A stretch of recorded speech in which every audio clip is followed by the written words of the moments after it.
And it actually does exist. It's cyclical throughout history. A lot of governments have dealt with this. Turkey and Egypt come to mind as places that have real deep states with aggressive control over their governments in the past. But then you look at the American example. I spoke with James Rosen, an investigative reporter, and he talks about the extent to which Richard Nixon was controlled by his own government, the people around him who were spying on him and the people who worked for him. Henry Kissinger constantly had his briefcase rifled through. The director of the Attorney General of the United States was spied on by the protective detail that was assigned to him by the FBI director. They were keeping copious notes on conversations between him and his wife and sending them back. That seems pretty bad. That does not seem like the America that any average citizen is going to be voting for, yet that's what we have in our history.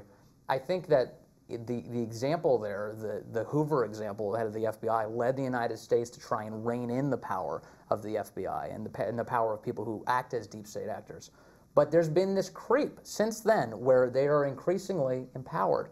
And the reason we know they're empowered is because, thanks to the people who are on this panel for one, and for others who are like-minded, there's been an actual call for accountability of late. I think over the last 2 weeks we've gotten at least a semblance of some information that informs how much we don't actually know. We see bits and pieces, and I have a couple of examples. I think the James Comey memos, it's been interesting to watch the media coverage of this as a member of the media to assess it, and so much of it has been wrapped up, oh, Donald Trump protests too much. He's by protesting, by wanting to clear the cloud, as we've heard, of this notion that he had some sort of rendezvous with prostitutes in Moscow that involved water sports, that by wanting to clear that cloud, that he therefore is guilty, that being so obsessed with it, he's guilty, which of course is insane because anyone who has ever been falsely accused of anything in their life is going to reflexively tell you the fervor with which they're going to approach those accusations. So, of course, this is Donald Trump's issue. And in those Comey memos, which again I think were revelatory, we learned a couple of things, but two jump out at me that are key. One is that initial meeting with James Comey in Trump Tower, wherein he is the only person in the room with President-elect Donald Trump, and tells him at that time that there's this compromise that they have, that the Russians allegedly, according to a dossier that he admits they haven't even verified, have information about the President of the United States and his trip to Russia. Why does he say this? Well, he tells the President of the United States, or at least he notates, that James Clapper is the one who urged him to say it. Yeah. You need to have this meeting. Yeah. Okay. Well, why are you telling him about this? And why, by the way, didn't you tell him about the rest of the dossier? Why was it just the salacious details? The reason for this, according to James Comey in his own memos, was that media outlets were prepared to publish something on it. All they need now is a news hook, he wrote. Yep. In his memo, all they need now is a news hook. And he specifically name-dropped CNN in the course of that meeting. Or, again, at least notates the CNN is who wants it. Well, wouldn't you know it? A week later, CNN is the outlet that breaks the news.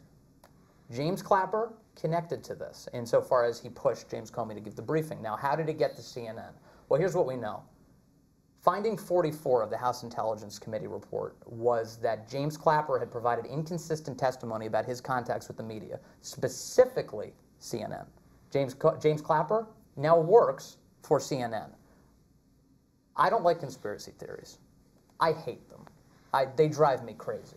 But when you can put that many bullet points on a board, you begin to get very suspicious of the situation. The other thing is, from those memos and the ways that I think that they're revelatory, is that James Comey, for the course of the last year, has insisted that the President of the United States requested his loyalty in a way that seemed like he was a mob boss. In fact, that's how James Comey has described him. Well, the memo reveals a detail that he never revealed in congressional testimony. And it's the following thing.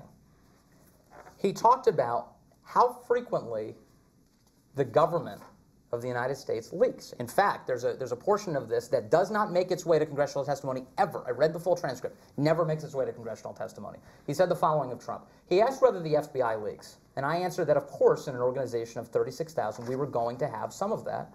But I said, I think the FBI leaks far less than people often say.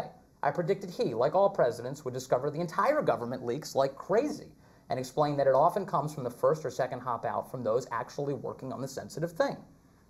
He replied that he needed loyalty and expected loyalty. He replied is directly related to the conversation about the leaks that were already troubling the Trump administration. The fact that his phone calls with foreign leaders were already leaking in the Trump administration was highly suggestive of the fact that he needed people around him who were not disloyal who were not sharing the contents of those informations, but were instead loyal to him. By the way, how did the contents of that information get out? Again, the deep state. In his testimony, James Comey's testimony, here's his opening statement. This is the way he described that same conversation. He talked about how it was not no one's political side. I added that I was not on anybody's side politically and could not be counted on in the traditional political sense. The stance I said was in his best interest as the president. The leaks summarized by the following words.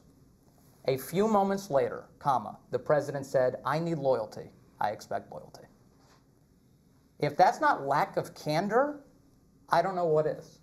That's the very thing that jumped out at me when I read these documents. Andrew McCabe, a perfect example. Yet again, somebody in the FBI who thought that he could act with impunity, lied to his own agency 4 times over the idea that he had contacts with the media.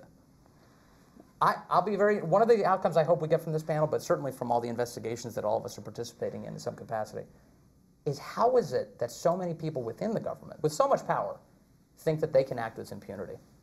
And that's the answer that I'd like to get, and I know all of you would like to as well.